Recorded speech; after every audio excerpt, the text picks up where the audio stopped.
to it, and then we do like the hanging out. Hanging out in the kitchen, fresh yesterday. Fresh yesterday. What's up, everybody? We live. How's everyone doing? It's good that they remind you up there in the corner. They do, right there. It says live. Yeah. So, we're here in the kitchen, right? Is that where we are? It's my hair look. Really Go bad? for it again. Well, really bad. That's what happens when you have bedhead every morning. So, first and foremost, I want to acknowledge everyone out there learning and fighting and doing and sitting with all of the hard stuff that's happening right now. So there's a lot of hard stuff happening right now, and to stay present for it is to do the work in whatever way you can. And one thing we like to say is we do our work here not because it's easy, but because it is hard. And so if you're having a hard time right now, we see you, we honor you, we're all just getting through, and it's great to have this community. So thanks for tuning in. Thanks, Anna. What are we going to do today, Garrett? Well, we're doing a few different things today. I just pulled some baguettes out of the oven. We're going to have to do another load soon, so I got 6 baguettes waiting here to go in. Garrett's been baking this morning. Baking this morning. We got English muffins and some sourdough. I've been trying to get these to open properly.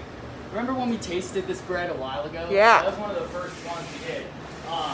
I was talking about the issues of the cuts, and I'm getting closer. I don't think these are underproved like the other ones I was showing you. Remember when they explode in weird places? That's when they're underproved. Yeah. But this morning I tried a few different techniques at trying to get these to just open up right. And I also added some cool little, if you look really close at that edge, you can see a little flower design on the edge, which I tried to do as well. So nice. It was also just trying to distinguish which ones were which. Yep. Because I was trying like 4 different cuts on that. And same with the baguettes. It's just trying to get the baguettes to look really proper. I think they had a great bake. They got a great shine, great color to them, but still the cuts the ears are almost there. That one looks really nice, but we're getting there. And you're gonna do that here now, or maybe after? In a few minutes. It's not quite ready. Shout out to Pete's Stand down in Walpole. Yeah. So what you're looking for here is for your finger to make a small indent in the bread and to stay indented. So that just popped back up really quickly. Yep, it's just barely holding that shape. So we wanted to hold it a little bit more. Okay. Just a little bit. So it's about 10 minutes is my guess. And then our other project we're doing today is using more sourdough discard. Ooh. Okay. Very battery, very battery. I added water and milk, and now that I'm thinking about it, I would just do milk next time. I think we'll add just a nice richness to this. So we're gonna ladle this onto the griddle and make some little tortilla flatbread kind of thing. Yum. For breakfast. Hannah said she was a little hungry. Hey, Bryn. I came to work. I hadn't eaten. You know, anybody who's working with kids at home or just living life today might find that you scramble out of the house and you hadn't eaten breakfast. Does that ever happen to you, Gar? Yeah. Most mornings I don't eat breakfast because I live in a very small space where our bedroom is actually about 10 feet from the kitchen. So it's pretty difficult to make myself breakfast with the lights off at 4 o'clock in the morning and not wake up across. So, you have to respect your partners, people. You have to respect across the board, no matter who you are, respect the partner. So eventually we'll live in a home that maybe has a kitchen on a different floor than the bedroom. A different floor? I guess your kitchen's right next to your bedroom too, but I also live in a small apartment. It might be comparable because we have the 2 kids. Yeah, with 2 kids, I bet it's about the same amount of space. Might be, but you got the loft upstairs. But we still have doors. You don't have any doors. You can't escape behind a door at all. All right, my friends. Let's see what this looks like. Throw this on the griddle. I made it just a little bit thinner. I'm gonna try and spread it around. So this is the tricky part. It's getting it to be nice and thin. Whoa. It doesn't have to be a circle per se. For what? Per se. Per se. Percy. Percy? Who's Percy? I don't know. But if you touch this too late in the process, you see how it's sticky on the bottom there? I'll stick to the thing, and it will just. How hot is this griddle, Garrett? Well, I can tell you. Why don't you tell us? About 325. Yeah. Oh, that was when I touched the dough. Dough's a little cooler right now. Yeah. But yeah, we're floating around 320, 325. Yeah, that's not bad. Yeah. It's like normal regular temp. So look at that. Yeah, you can see it's already, it's already glazed over kind of, and this was a fun one. I did it with one. I did it with one of these, and it dribbled out, and it made like a bunch of small dots that actually ended up grabbing each other, and it kind of looks cool. It's kind of a really cool, like, it has a cool appearance, but I just kind of crumpled it up and threw it to the side here because it was just me stirring. So something we like to do in the kitchen is show everyone who's cooking with sourdough, which, by the way, since COVID hit, is a phenomenon. Oh, I mean, everyone. It's unbelievable. Yeah. Everybody's doing sourdough, and I think, there's so much info out on the web too, and there's so much, there's so many things you can do with it. Yeah. And I'm trying new things. I'm doing more. I'm doing things I never tried Trying before. not to waste. But we have a great question, Garrett, that came from Lisa Wood, and this is exactly what we wanted to talk about today. Lisa, do you sell homemade breads? We sell well, no. Technically, this is not my home. So we do not make homemade bread. We make handmade Good breads. catch. That's usually the distinction I like to make is like we make breads with our hands, not at our home. So we're in our nice kitchen here at Sweet Pete, so we make all of our bread in-house by scratch. How would you say that? Yeah, from scratch. From scratch. Yeah. Right. So we don't use any other like mixes or pre-made things. We start with raw ingredients. Some of our breads only have 3 ingredients: flour, water, and salt. Our natural leavened sourdough is just that. I mean, it kind of has more because it has whole wheat flour, white flour, and rye flour. Woo. But let's just call that flour. So they're great breads. They are, super healthy. Well, there's a lot of information about sourdough and handmade, and fewer ingredients is certainly healthier than 25 ingredients you might find in a loaf of bread from the grocery store. Yeah, absolutely. Yeah. Absolutely. And I use, we don't always promote this because it's hard to know when you can or can't call something organic, but I do use organic flour for all the breads. Organic flour for all the bread. We So it's haven't gotten our certification, so I don't like to label them organic. I also don't have.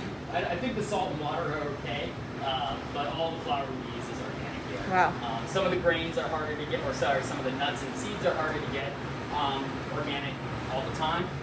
But I do use organic oats and what's the other one? And all the rye is organic too. So rye chops. That's great. So Lisa would, thank you for engaging with us, Lisa, by the way. She also asked, so you sell breads, are we allowed to come in and see them? Talk about the process right now, Garrett. Yeah, so right now our online store, sweetbeetmarket.com. yes, is the preferred way, but you can remind, or you can tell me if we're actually having people door shopping. Yeah, we just started our door shopping. We were pretty quick to close our doors when COVID hit for just concerns in our community and wanting to be extra safe. So we went to online, sweetbeetmarket.com.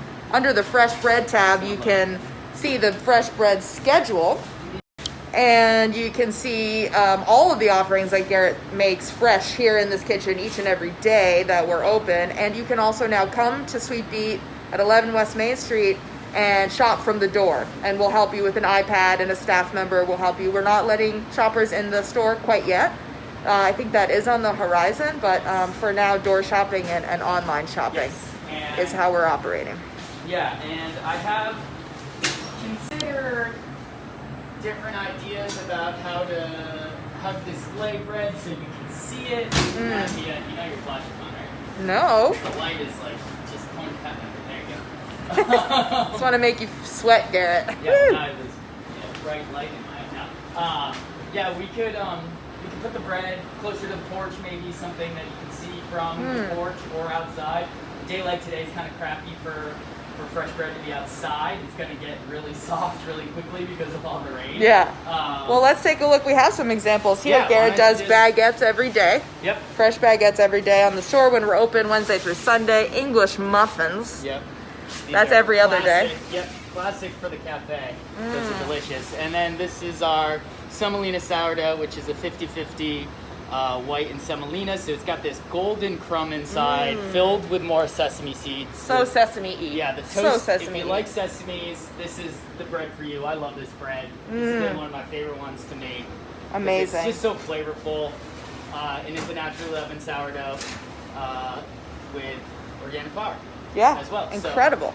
So, down at the bottom too. So Thursdays it looks like baguettes every day, the sesame semolina and English muffins, and Garrett alternates with English muffins and bagels. Yes, so fresh bagels. If I had my act together, I'd be shaping bagels right now too, but it's a lot to Wah, try to do. wah, Do all of these things wah. at once is a little tricky. So,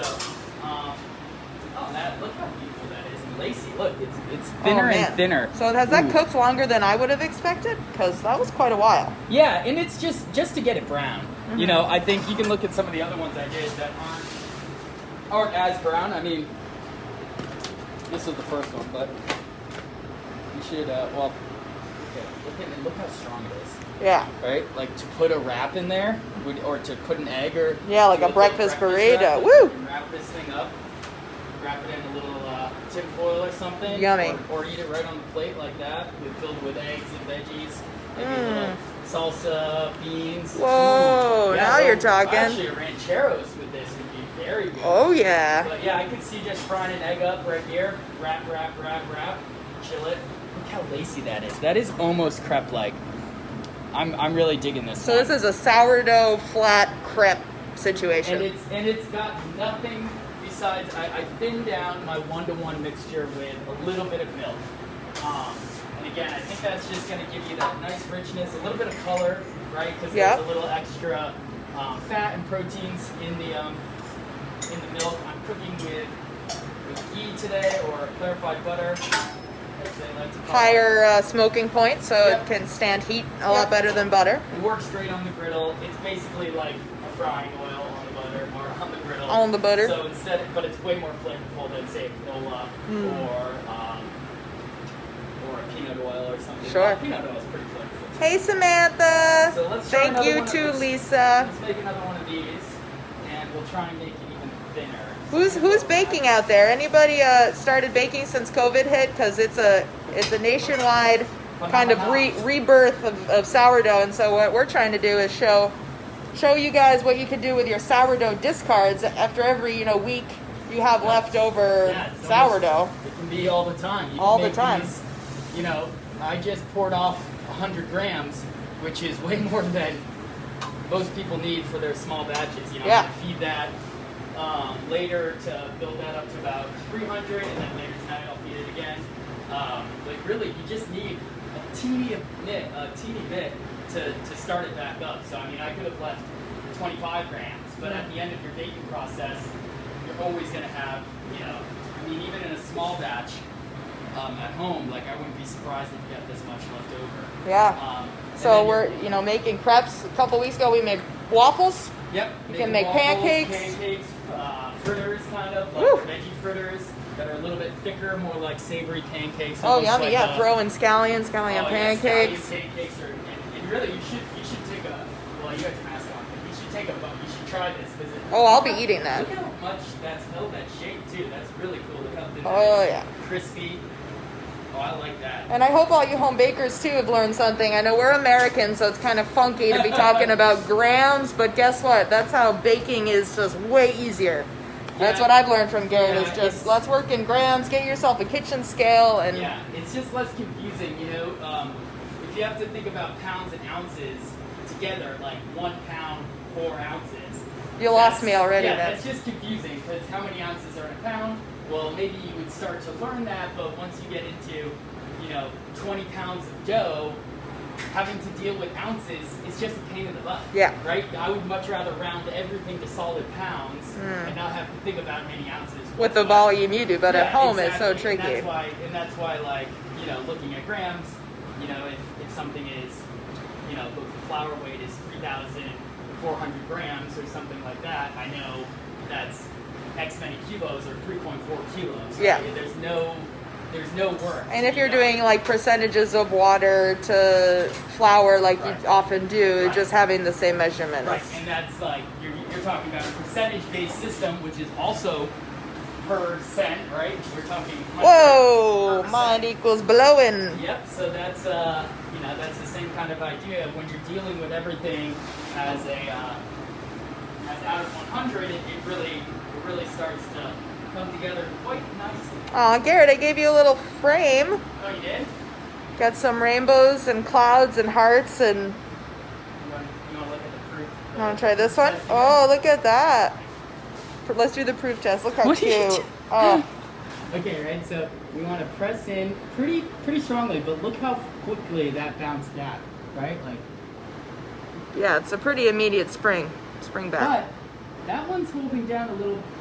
It's one of those funny things you don't want to like poke your bread like so much, right? You don't want to just like jab your finger into it, but you do want to give it a significant amount because what you're doing inside is you're collapsing some of the bubbles, and if it is ready, then that collapsing is going to hold a little bit. So you do want to give it a little bit, and I think we might be right there. Look, you can see them all my little dimples, right? Yeah, all your little dimples. And that one, look at that one.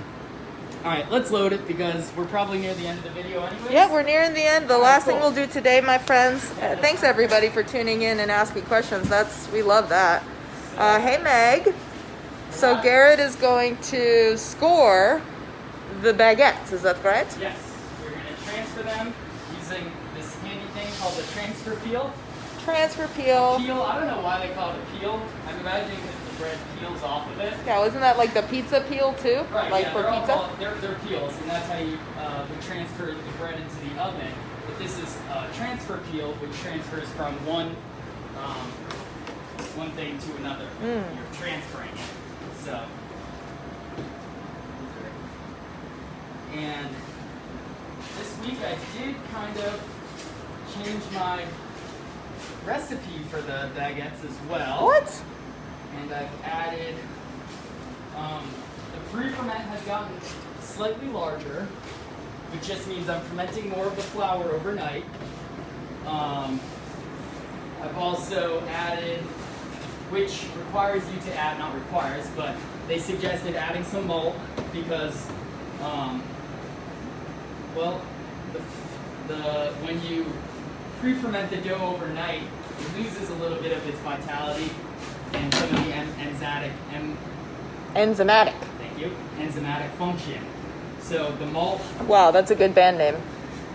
Let's get on that, Garrett. Enzymatic function. enzymatic function, I can barely say it though, so. Well, you'll play the drums. Yeah, think of some way to I think shorten you're the it. drummer I'm here. gonna play the drums, Yeah, well, the drummers talk less, right? Usually. but you gotta give the drummer some. That's true. Unless you're David Grohl, I guess. Yeah, he talks a lot. And you talk and sing and drum and just generally badass We yourself talked through about life. Long right before the baker's long. I've given mine a pretty ridiculous curve to it, which helps with the ear shape for the baguette. Let's do it. You're gonna hold it at a very drastic angle. I'd say when I do it, I try and hold it totally flat because your tendency is to turn back up. I think most videos or most people would tell you to hold it at a 30-degree angle, but you're always turning back up. This is the classic mistake for baguette cuts. Also, cutting like this, classic mistake. Don't do that. You're gonna cut down the very center of this. Well, Basically the width of that blade all the way down. You don't want to cut on the edges, don't want to cut across, and you want to cross, or you want to be, oh shit, what'd you just do? snap this. Garrett, your strength is, it's just too powerful. You become too powerful in here. Nobody's here to I've got keep two you in of check, these. man. Thanks. Well, that was surprising. That's what happens if you bend yours too much. Yeah, have you been bitten by a radioactive spider recently? Possible. So that's, you just want a slight curve. Glad that. Anyways, okay, so right, I'm let's going see to it. cut down, and I'll explain. I'm going to do 5 long cuts. I'll hold this up nice at the end. 1, 2, and make sure you come back up so that your cuts are within the one before it. Gotcha, so you don't overlap. cut. Yeah, they're overlapping. Right. Thank you for that word. Words I are have not words sometimes. Yeah, you like words. Don't I you? do. I think they're really important. Choosing the right ones is increasingly important, especially in these times, friends. So you just want to make sure you overlap almost more than you think, but don't cut into them. This little gap is going to give you that nice little line between the cuts. And you're not cutting deep, you're just cutting lightly through the top of it. Be very careful if you're using the razor blade as well. Wow, look at that. Because the razor blade is, you can imagine, razor sharp. And, you nick yourself, you're going to bleed all over the place. You're gonna have a bad time. You're gonna have a bad time. That's absolutely true. All right, so now Garrett, we're gonna wow. use this peel, which is the oven peel. Place it in the back, try and get some of those tips knocked over the edge. And then you just do that. Oh, lo, Garrett. I will move these a bit so that they make sure they have enough space. At home, I would really suggest trying to get your oven door closed as soon as possible. My oven I'm actually cooling it down. I have it extra hot so that the stone is actually hotter than it should be. Because you know you have to keep the door open for this amount of time. And that's okay too. And I want the steam to be intense. Woo! Heck So yeah! I'll have mine set at 5 and I'll turn it down before I load it. I'll turn it to 450. Wow. That's a short and long of it. So I'm hoping those look beautiful. Hands low. Great. So I think we learned a lot today. I certainly did. I didn't. Oh. I already knew all this stuff, so Oh, okay. pretty much wicked smart. I'm sweating now, though. Woo! So basically, we encourage you to bake at home with sourdough and Always. transform your discards into crepes. Yeah, this week. crepes this week. Crepes this week. Or savory crepes. So wrap up some eggs and veggies and sour cream and salsa on top. Yum. Yummy. And get all that stuff at Sweet Beet Market while you're at it, if you can. Yeah. And the B part of this conversation today is we do have fresh breads on our website. Yes. We are doing door shopping. Every day there's something fresh. Yep. See the full schedule online at sweetbeetmarket.com and pick up some of Garrett's breads and don't forget to critique him outwardly to the public. Yes. Harshly too. Wait. What? Hold on. Excuse me. Huh? Yeah, that'll be great. Okay. I'm working on it. We'll get them better next week too. Happy baking and We'll see you fresh yesterday. stay fresh. Stay fresh. I You're mess it up never every gonna time. get it. You're never gonna get it. All right. Bye, everybody.